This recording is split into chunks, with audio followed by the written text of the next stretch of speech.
علی زیدی نے سندھ حکومت کی JIT رپورٹس کو غلط قرار دے دیا. چیف جسٹس آف پاکستان سے از خود نوٹس لینے کا مطالبہ. پریس کانفرنس میں کہا عزیر بلوچ کی اصل رپورٹ جاری نہیں کی گئی.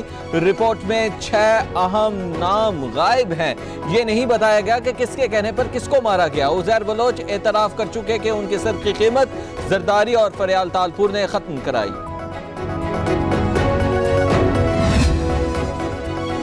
علی زیدی نے اسمبلی کے فلور پر جھوٹ بولا. ان کے پاس موجود کاغذات پر دستخط نہیں. کون لوگ ہیں جو علی زیدی کو یہ کاغذات دے رہے ہیں؟ سرکاری دستاویزات پر مہر ہوتی ہے. ہم نے آفیشیل دستاویزات دی. ترجمان سندھ حکومت مرتضی وہاب کی پریس کانفرنس. بولے عزیر بلوچ کی JIT رپورٹ 7 افسران کے دستخط ہیں. سندھ حکومت نے جو وعدہ کیا تھا پورا کر دیا.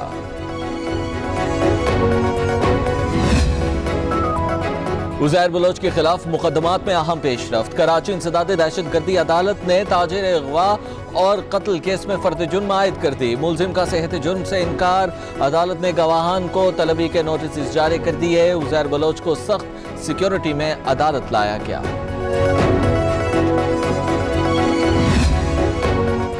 کراچی میں MQM لندن کا مبینہ ٹارگٹ کلر گرفتار. زاہد بنگالی نے ہینڈ گرینیڈ، پسٹل اور دیگر سامان برآمد کر لیا گیا. ملزم کا سنگین وارداتوں اور قتل کا اعتراف. ملزم MQM لندن رئیس مما گروپ کی ٹارگٹ کلنگ ٹیم کا حصہ تھا.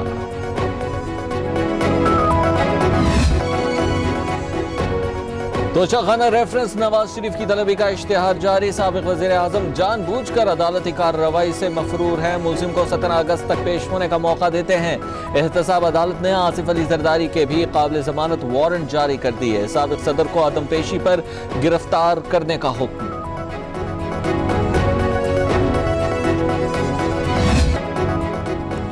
Mega money laundering case. احتساب عدالت اسلام آباد کا آصف علی زرداری پر 24 جولائی کو فرد جرم عائد کرنے کا فیصلہ. فریال تالپور کی حاضری سے استثناء کی درخواست کو قبول کر لیا گیا.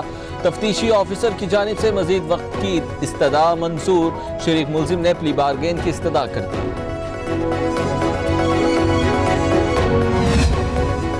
منی لانڈرنگ مقدمات. شہباز شریف کی عبوری ضمانت نے 16 جولائی تک کی توسیع. لاہور ہائی کورٹ نے اپوزیشن لیڈر کی حاضری استثناء درخواست منظور کر لی. ملزم کا کورونا ٹیسٹ نیگیٹو آ گیا. پھر پیش کیوں نہیں ہوئے؟ عدالت عالیہ کا استفسار.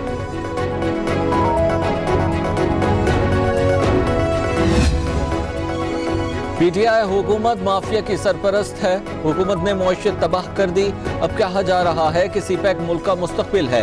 گندم کی فصل کٹی نہیں، قیمتیں پہلے بڑھا دی گئیں. خواجہ آصف برس پڑے.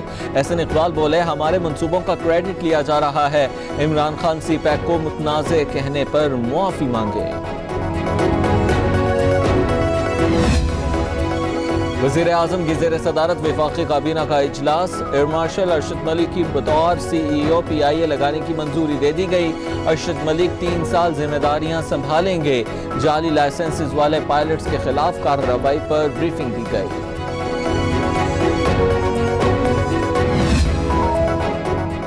اپوزیشن لیڈر شہباز شریف کا اسپیکر قومی اسمبلی اسد قیصر کے نام خط. میڈیا امور کے حل کے لیے پارلیمانی کمیٹی تشکیل دینے کا مطالبہ. اپوزیشن لیڈر کہتے ہیں حکومت کو میڈیا ورکرز کا معاشی قتل نہیں کرنے دیں گے. PTI حکومت آزادی اظہار رائے کو یقینی بنائے.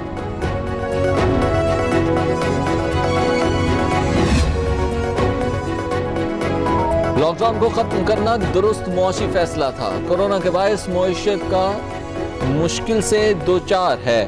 مشیر تجارت ڈاکٹر عبدالرزاق داؤد کی گزشتہ سال اچھی کارکردگی پر برآمد کنندگان کو مبارکباد.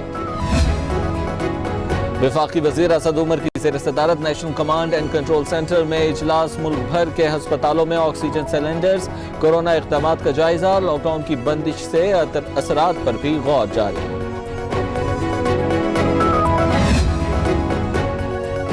جج ارشد ملک کا برطرفی کے خلاف سروسز ٹریبیونل سے رجوع کا فیصلہ. Arshad Malik judicial service tribunal میں اپیل دائر کریں گے. ہائی کورٹ کا دوبارہ جج بننے کے لیے ساتھی ججز اور وکلاء سے مشاورتی عمل شروع کر دیا. جج ارشد ملک نے نواز شریف کو العزیزیہ ریفرنس میں 7 سال قید کی سزا سنائی تھی.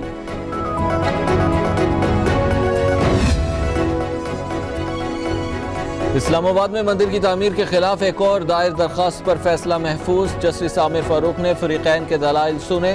اسلام آباد میں پہلے 3 مندر موجود ہیں، مزید مندر کی ضرورت نہیں، تعمیرات پر اخراجات فضول خرچی ہے. درخواست گزار کی استدعا.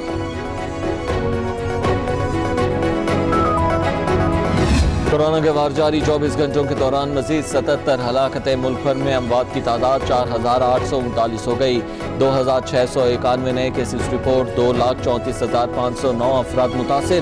1,34,957 مریض صحتیاب ہو چکے. کراچی میں ایک بارش نے رین ایمرجنسی کا پول کھول دیا. نشیبی علاقے گلی محلوں میں تاحال پانی موجود. گداب، ملیر، کورنگی کے نالے ابلنے سے مکین پریشان. بادل برستے ہی شہر مسائل میں ڈوب گیا کہ الیکٹرک کا نظام جواب دے گیا. شہریوں نے رات جاگ کر گزاری.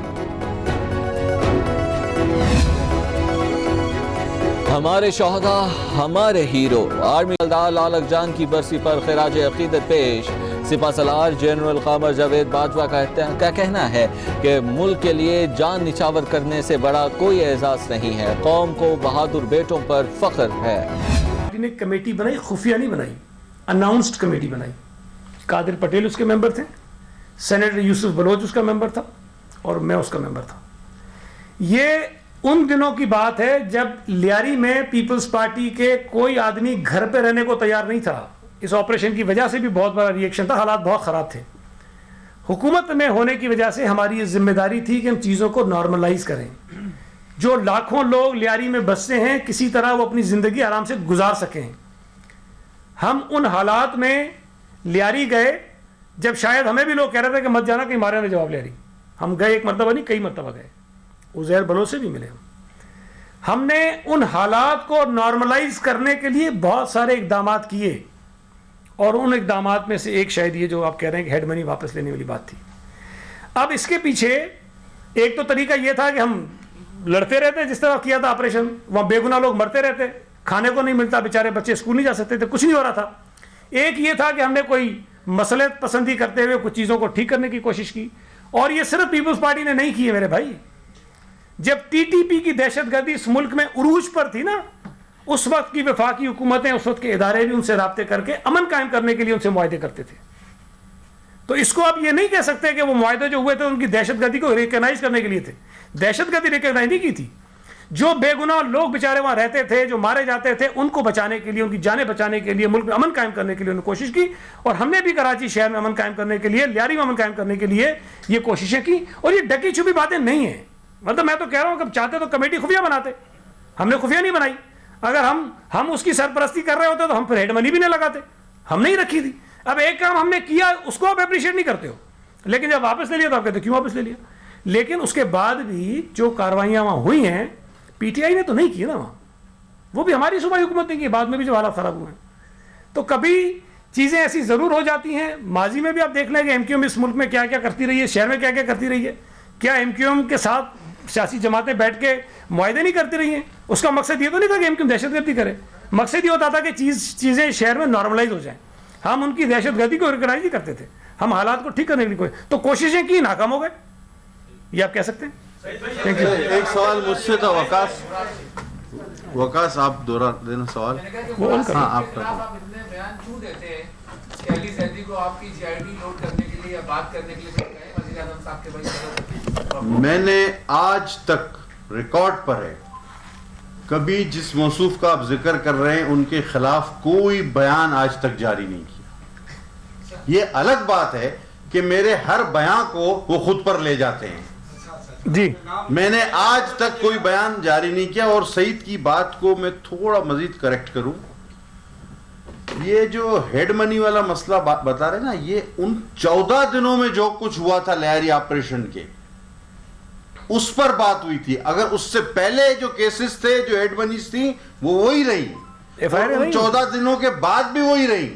لیکن وہ 14 دن کا جو اسپین تھا جس میں 52 لوگ مرے لیاری کے، یہ اس وقت کی بات ہے. جی آپ ایک پیش. جے آئی ٹی سے مختلف عناصر کا نام سامنے آیا، جس میں ڈاکٹر فقار مرزا، آفاق احمد، انہوں نے پھر مل کے کلنگ کروائی. اور پھر جو پولیس والے جو ان کی جو تفتیش بالکل ایک کمزور ہوئی تھی بلدیہ کی جے آئی ٹی کے حوالے سے.